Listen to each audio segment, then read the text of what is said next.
Pensez-vous de l'exploitation de la piste israélienne par les grands mouvements qui militent pour que la vérité soit faite sur le 11 septembre? Tous les gens qui se sont penchés sur la thèse contestataire sur le 11 septembre, sur ce qu'on appelle le 9/11 Truth Movement, le mouvement pour la vérité sur le 11 septembre, connaissent l'opération Northwood. Tout simplement parce qu'elle a servi d'introduction au premier documentaire qui a eu un impact mondial, qui est Loose Change. 13 mars 1962, Lyman Lemnitzer, chef d'état-major de l'armée américaine, présente une proposition au secrétaire à la défense Robert McNamara intitulée Opération Northwood. Ce document propose la planification d'attaques contre la base de Guantanamo afin de fournir un prétexte pour une intervention militaire contre Cuba. Les plans de l'opération consistaient à lancer des rumeurs sur Cuba en utilisant des radios clandestines, faire entrer des alliés en uniforme cubain dans la base, faire éclater des émeutes près de l'entrée de la base, faire exploser des munitions à l'intérieur de la base et provoquer des incendies, saboter les avions et les navires de la base, bombarder la base avec des obus de mortier, couler un navire près de l'entrée du port, organiser des funérailles pour les fausses victimes, organiser une vague de terrorisme sur Miami et Washington, et enfin détruire un avion drone au-dessus des eaux cubaines. Les passagers, en réalité des agents fédéraux, seraient supposés être des étudiants en vacances. Un avion de la base aérienne d'Eglin serait peint et immatriculé pour ressembler à un avion civil connu appartenant à une organisation de la CIA située à Miami. Ce faux avion serait alors substitué au véritable avion civil et les passagers y seraient embarqués. Le véritable avion serait converti en avion drone. Les deux avions se donneraient rendez-vous au sud de la Floride. L'avion et ses passagers atterriraient à la base aérienne d'Eglin pour évacuer ces derniers. Le drone prendrait le plan de vol prévu et, au-dessus des eaux cubaines, transmettrait un message de détresse avant d'être détruit par télécommande.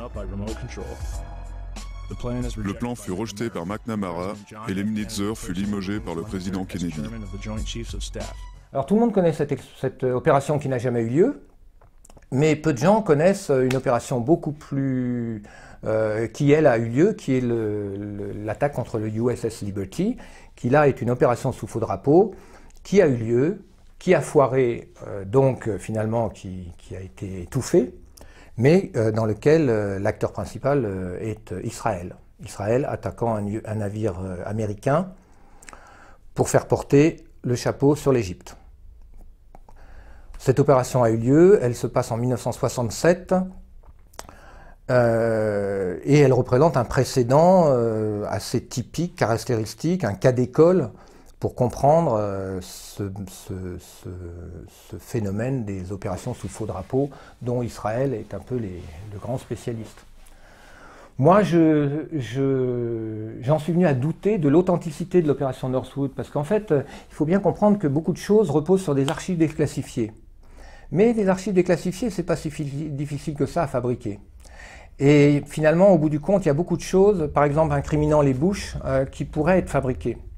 Justement pour pointer du doigt un méchant, enfin bon, dans ce jeu de chantage où les comploteurs se tiennent mutuellement par des documents, Parce que l'opération Northwood repose uniquement sur un seul exemplaire de ce papier qui aurait été donné par Lemnitzer à McNamara, Robert McNamara, le ministre de la Défense de Kennedy, lequel, interrogé sur ce papier, dit n'en avoir strictement aucun souvenir, alors qu'à la fin de sa vie, il a quand même balancé pas mal de choses. Je ne connais pas, opération Northwood, jamais entendu parler.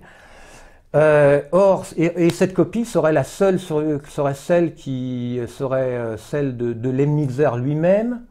Mais Lemnitzer lui-même on dit aussi, il aurait fait détruire tout. Enfin, il y a quelque chose qui ne colle pas complètement dans cette histoire de Northwood, à mon avis. Alors, je ne dis pas que c'est un faux, mais je dis que je ne suis pas convaincu. Et je dis aussi qu'il est imaginable qu'au sein du mouvement pour le 11 septembre, pour la vérité sur le 11 septembre, il y ait une stratégie de certains de orienter la recherche, orienter les soupçons sur les États-Unis pour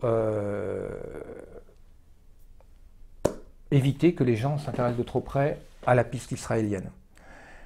Et c'est une des choses les plus pénibles peut-être à dire, mais je pense et même à penser, mais finalement assez logique lorsqu'on comprend un petit peu comment fonctionne la propagande, pour que la propagande fonctionne vraiment, le mieux c'est de tenir la thèse officielle, et de tenir la contestation.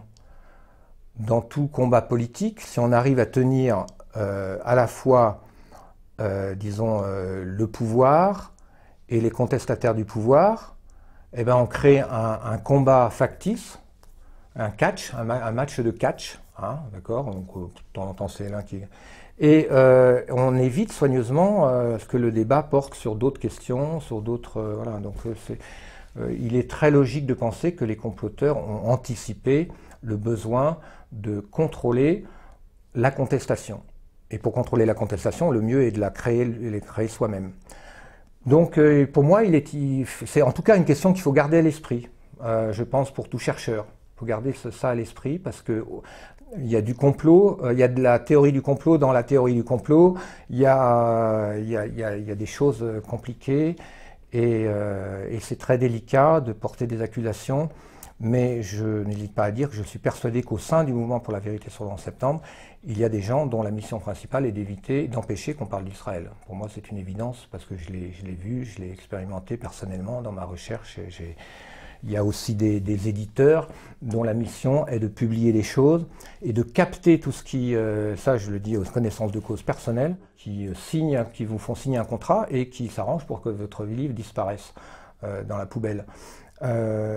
Et qui publient par ailleurs plein de choses sur le 11 septembre.